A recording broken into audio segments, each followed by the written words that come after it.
नमस्कार दोस्तों, आज के इस वीडियो में हम बात करेंगे इग्नू परीक्षा में कितनी दफ़ा एग्ज़ाम होते यानी कितनी बार परीक्षा होते डिटेल में चर्चा करेंगे। डिटेल मतलब फुल्ली डिटेल्स। हम कोई भी चीज़ आपको बताते हैं, भले ही हमारे पास टाइम बहुत ज़्यादा लगता है, मानते हैं ये वीडियो हम लेंथ बनाते हैं, लंबे बनाते हैं, लेकिन कभी आपने सोचा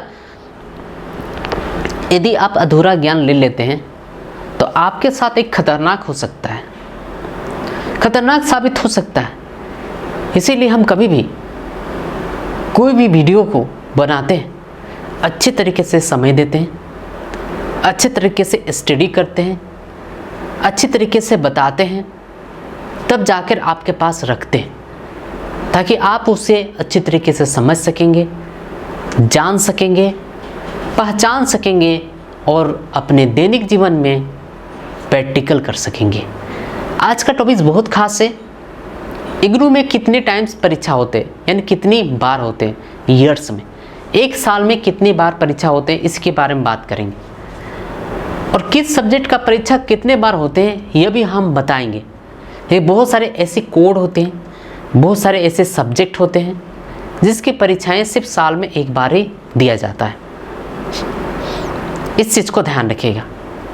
आइए इस वीडियो को स्टार्ट करते हैं दोस्तों, और आपको डिटेल में बताते हैं ताकि आपको कोई भी समस्या ना हो अपने दैनिक जीवन को आगे करने में और इग्नू परीक्षा को खास करके क्रैक करने में।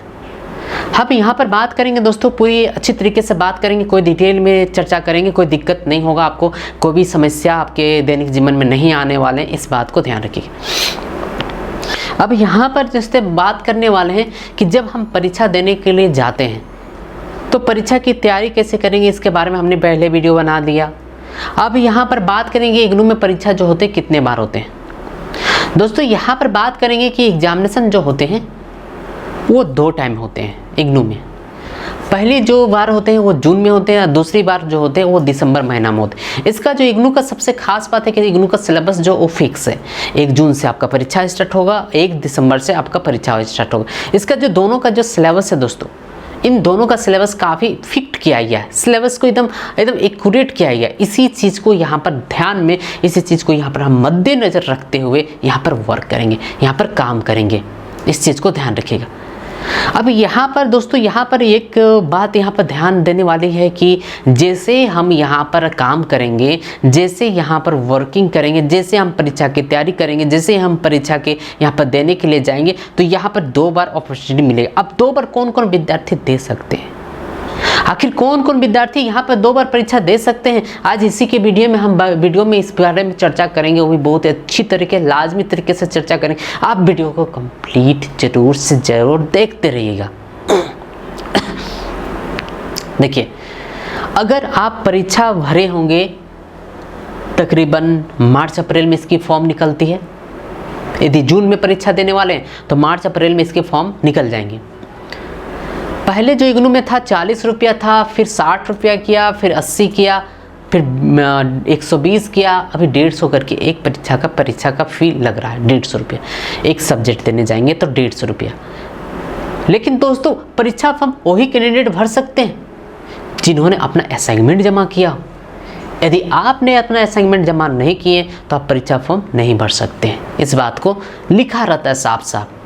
क्या आपने अपना असाइनमेंट सक्सेसफुल अपने स्टडी सेंटर पर ऑनलाइन में या गूगल ड्राइव में ईमेल के जरिए क्या आपने जमा करवाया?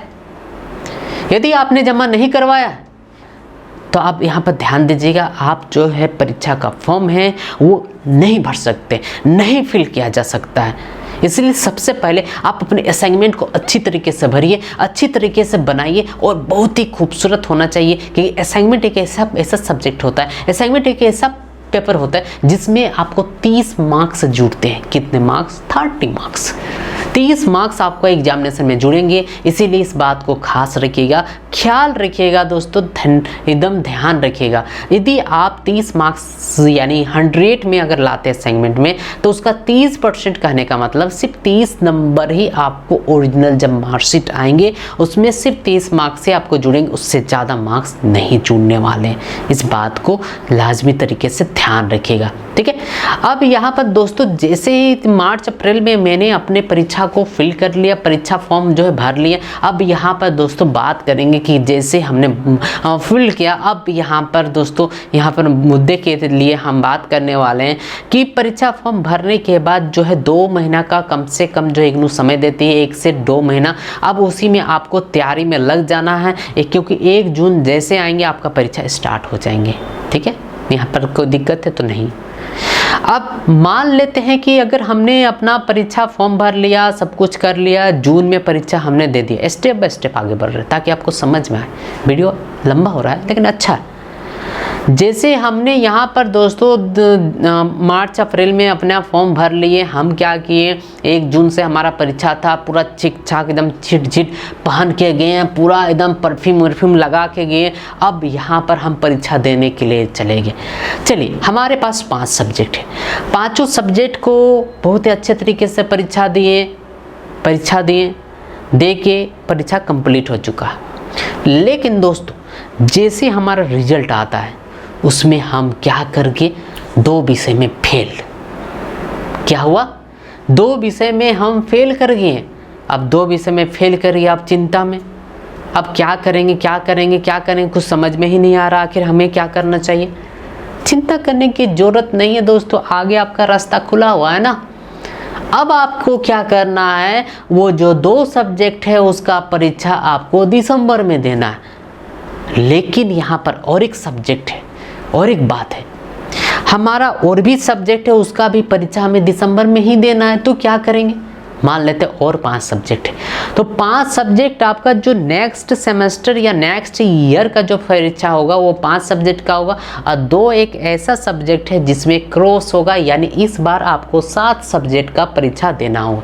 कितने सब्जेक्ट का? 7 सब्जेक्ट का आपको परीक्षा देना होगा। 7 सब्जेक्ट, 7 विषय, 7 विषय। अब 7 विषय का परीक्षा आपको कब देना है? दिसंबर में। अब इसकी फॉर्म कब निकलते हैं? अगस्त से सितंबर, मैक्सिमम अक्टूबर तक जाते हैं इसकी फॉर्म।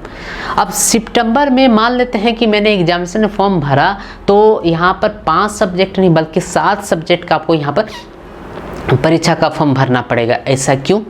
क्योंकि हमने 2 सब्जेक्ट में क्रॉस किया, 2 सब्जेक्ट में मेरा फेल आया और 5 सब्जेक्ट ऑलरेडी मेरा पुराना वाला था, यानी 5 सब्जेक्ट प्लस 2 सब्जेक्ट 7 सब्जेक्ट हो चुका है। क्लियर?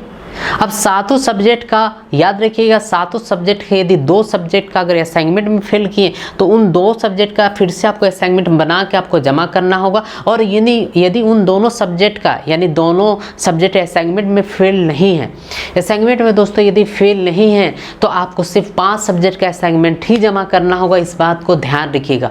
5 सब्जेक्ट का असाइनमेंट जैसे आप जमा करेंगे, जैसे यह दोस्तों आप जमा करेंगे वैसे 5 सब्जेक्ट प्लस 2 सब्जेक्ट 7 सब्जेक्ट का आपको एक साथ फॉर्म फिलअप कर देने। फॉर्म फिलअप करने के बाद यहाँ पर ध्यान से सुनिएगा, आपका परीक्षा 1 दिसंबर से स्टार्ट होगा। अब 1 दिसंबर से परीक्षा स्टार्ट होगा, अब 7 सब्जेक्ट का परीक्षा दीजिए। 7 सब्जेक्ट का हमने परीक्षा दे दिया, लेकिन फिर से हम फेल हो गए 3 सब्जेक्ट का। अब 3 सब्जेक्ट का क्या हुआ, रिजल्ट आया, 3 सब्जेक्ट फेल हो गए। अब वो 3 जो सब्जेक्ट होगा वो अगला साल यानी नेक्स्ट ईयर का जून में आप देंगे। 3 subject plus 5 subject, total 8 subject का आपको परीक्षा देना होगा। यानी जो आपका रेगुलर चल रहा है वो भी सब्जेक्ट का परीक्षा होगा, और जो पेपर में आपको बैक पेपर लग रहा है वो भी परीक्षा होगा। तो आज की इस वीडियो हमने डिटेल में बता दिया कि इग्नू परीक्षा इग्नू के एग्जामिनेशन परीक्षा कितने दफ़ा होते हैं, कितने बार होते हैं, पूरी अच्छे तरीके से बता दी। यदि फिर भी कोई दिक्कत है दोस्तों, कोई डाउट है तो आप हमें खत लिखे, खत का जवाब आपको वीडियो के माध्यम से मिल जाए। यदि आप हमें Telegram, Facebook page, Facebook group, Facebook में और इंस्टाग्राम में और इसके अलावा फिर व्हाट्सएप ग्रुप में यदि कनेक्ट नहीं किए, आप हमें कनेक्ट कीजिए, अपने सवाल पूछें, आपका सवाल का जवाब अवश्य मिल जाएंगे। वीडियो देखने के लिए आप सभी को करते हैं बहुत बहुत धन्यवाद। Thanks for watching.